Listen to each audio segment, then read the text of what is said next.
नमस्कार. BMS first year Sanskrit एवं आयुर्वेद इतिहास याच्या पेपर 1 मधील आज आपण माहेश्वर सूत्रांनी उच्चार, स्थान आणि प्रयत्न या टॉपिकच्या थोडक्यात नोट्स बघणार आहे. सिलेबस कॉपीनुसार जेवढे तुम्हाला पॉईंट्स गरजेचे आहेत ते सर्व आपण आज या व्हिडिओमध्ये बघणार आहे. आणि हा तुम्हाला संस्कृतच्या पेपर 1 मधला पहिलाच टॉपिक आहे, ज्याला 5 ते 10 मार्कांचं वेटेज तुम्हाला युनिव्हर्सिटी एक्झाममध्ये दिलेला आहे. तर हा व्हिडिओ जर तुम्ही नीट सुरुवातीपासून शेवटपर्यंत संपूर्ण नीट ऐकला व पाहिला तर नक्कीच तुम्हाला एक्झाममध्ये तिथे फायदा होणार आहे. आणि जर तुम्ही इतर व्हिडिओज BMS फर्स्ट इयर संबंधित जर इतर व्हिडिओज चॅनलवर पाहिले नसतील तर ते सुद्धा अवेलेबल आहेत, तिथे जाऊन तुम्ही ते बघू शकता. तसंच आपली UT एक्झाम बूस्टर सिरीजमध्ये आपण 6 ते 7 व्हिडिओ टाकलेले आहेत, जे तुम्हाला युनिव्हर्सिटीच्या एक्झामच्या दृष्टीने खूप महत्त्वाचे आहेत. त्यामध्ये मी तुम्हाला कॉमन फॉर्मॅट किंवा कॉमन गोष्टी, चार्ट्स वगैरे सर्व दिलेलं आहे, तिथे जाऊन तुम्ही ते बघू शकता.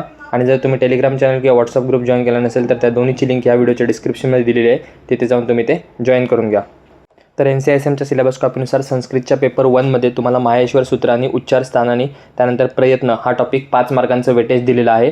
तर त्यावर फक्त MCQ प्रश्न विचारले जाणार आहेत. त्यावर कोणताही SAQ किंवा LAQचे प्रश्न तुम्हाला युनिव्हर्सिटी एक्झाममध्ये विचारले जाणार नाहीत. तर MCQच्या दृष्टीने टॉपिक वाचा, तो एकदा बघून घ्या. प्रत्येक गोष्ट जी व्हिडिओमध्ये सांगणार आहे ती इम्पॉर्टंट आहे, कारण MCQ कोणत्याही प्रकारे विचारू शकतात. त्यामुळे व्हिडिओ शेवटपर्यंत नीट संपूर्ण पाहावा आहे का. तर सुरुवात करूयात. सुरुवातीला माहेश्वर सूत्रांनी, त्यामध्ये अ इ उ न ऋ लु क ए ओ ए औ च हय व रट लन शम गण नम झ ब ज गड दश जब गड दश ख फ छट त च तव कपय शससर हल हे माहेश्वर सूत्रांनी सांगितलेले आहे. हे 14 व्यवस्थित सिक्वेन्सने तुम्हाला लक्षात राहिले पाहिजेत. त्यानंतर अच स्वरामध्ये कोण कोण येतं तर अ इ उ ऋ लु ए ओ ऐ औ हे 9 स्वर अच स्वरामध्ये येतात. त्यानंतर नेक्स्ट प्रयत्न. तर प्रयत्न 2 प्रकारचे सांगितलेले आहेत, एक बाह्य प्रयत्न आणि अभ्यंतर प्रयत्न. अभ्यंतर प्रयत्न, आता ह्यांची संख्यासुद्धा महत्त्वाची आहे. MCQमध्ये तुम्हाला संख्यासुद्धा विचारू शकतात की बाह्य प्रयत्न किती आहेत, अभ्यंतर प्रयत्न किती आहेत. तर बाह्य प्रयत्न 11 सांगितलेले आहेत आणि अभ्यंतर प्रयत्न 5 सांगितलेले आहेत. तर अभ्यंतर प्रयत्न कोणते आहेत, स्पृष्ट म्हणजे स्पर्शवर्ण क ते म पर्यंतचे जे आहेत ते सर्व स्पृष्ट आहेत. त्यानंतर ईशपृष्ठ, त्यामध्ये अंतस्थ य व र ल हे ईशस्पृष्ट आहेत. त्यानंतर विवृत्तमध्ये स्वर येतात सर्व.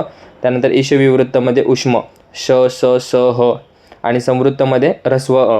तर हे अभ्यंतर प्रयत्न होते. त्यानंतर नेक्स्ट बाह्य प्रयत्न 11 सांगितलेले आहेत. ते कोणते कोणते आहेत, विवार म्हणजे वर्णाचा उच्चार करताना मुख उघडले जाते, त्या स्वरांना विवार असं म्हणतात. त्यानंतर संवार, मुख संकोच होते. श्वास म्हणजे श्वास घेतला जातो. नाद निर्माण होतो. अघोष म्हणजे आवाज घुमत नाही. घोष म्हणजे आवाज घुमतो ते स्वर उच्चारताना. त्यानंतर जे स्वर उच्चारताना प्राणवायू अल्प प्रमाणात उपयोग होतो त्याला अल्प प्राण म्हणतात. त्यानंतर महाप्राण म्हणजे प्राणवायू मोठ्या प्रमाणात उपयोग होतो. त्यानंतर उदात म्हणजे वरच्या बाजूस, अनुदात म्हणजे खालच्या बाजूस आणि स्वरित म्हणजे दोघांचे मिश्रण. अशा प्रकारे बाह्य प्रयत्न 11 सांगितलेले आहेत आणि अभ्यंतर प्रयत्न 5 सांगितलेले आहेत. त्यानंतर हे वाक्य लक्षात ठेवा, हे तुम्हाला MCQमध्ये विचारू शकतात. उपदेशे अचनासिकैत हल अंत्यम. त्यानंतर अदर्शनम लोप, प्रसक्ताचे अदर्शनम लोप संज्ञम स्यात तस्य इत लोप स्यात आदि अंत्येन स इता उकाल अच रस्व दीर्घ फ्लुत स प्रत्येकम उदात्तादि भेदेन त्रिधा उच्चेन उदात्त निश्चय अनुदात्त. म्हणजे तुम्हाला असं देऊ शकतात, उच्चेन डॅश निश्चय डॅश असं MCQमध्ये विचारू शकतात. त्यानंतर नेक्स्ट आहे समाहार स्वरित मुख नासिकावचन अनुनासिक तुल्य आस्य प्रयत्नम सवर्णम. त्यानंतर अन अदित सवर्णस्य च अप्रत्यय पर सन्निकर्ष सहिता हल अनंतरा संयोग सुप्रियंत पदम हल अंत्यात पूर्व उपधा. त्यानंतर उच्चार स्थानानुसार वर्णाचे प्रकार सांगितलेले आहेत, तर ते एकदा तुम्ही बघून घ्या. त्यामध्ये कंठ, तालू, मूर्धा, दंता, त्यानंतर तालू, कंठोपटम, दंतोष्टम, जीवामूलम आणि अनुस्वरस्य. तर हे सर्व दिलेलं आहे, तर एकदा बघून घ्या की त्यामध्ये कोणत्या उच्चाराने कोणता वर्ण प्रकार आहे. तर ह्या होत्या तुमच्या संस्कृतच्या पेपर 1 मधील पहिल्या सिलेबस कॉपीनुसार पहिल्या टॉपिकच्या नोट्स. त्यामध्ये तुम्हाला फक्त MCQ विचारणार आहेत, तर व्यवस्थित व्हिडिओ समजला नसेल तर नीट एकदा बघून घ्या. त्यामध्ये ज्या गोष्टी संख्या असेल किंवा ज्या गोष्टी MCQला विचारण्याच्या आहेत त्या व्यवस्थित करून घ्या. आणि हा जर व्हिडिओ तुम्हाला आवडला असेल तर व्हिडिओला लाईक करा, चॅनलला सबस्क्राईब करा, तुमच्या इतर मित्रांमध्ये शेअर करा. आपण भेटूया लवकरच पुन्हा अशाच एका नवीन व्हिडिओमध्ये नवीन टॉपिकसोबत. धन्यवाद.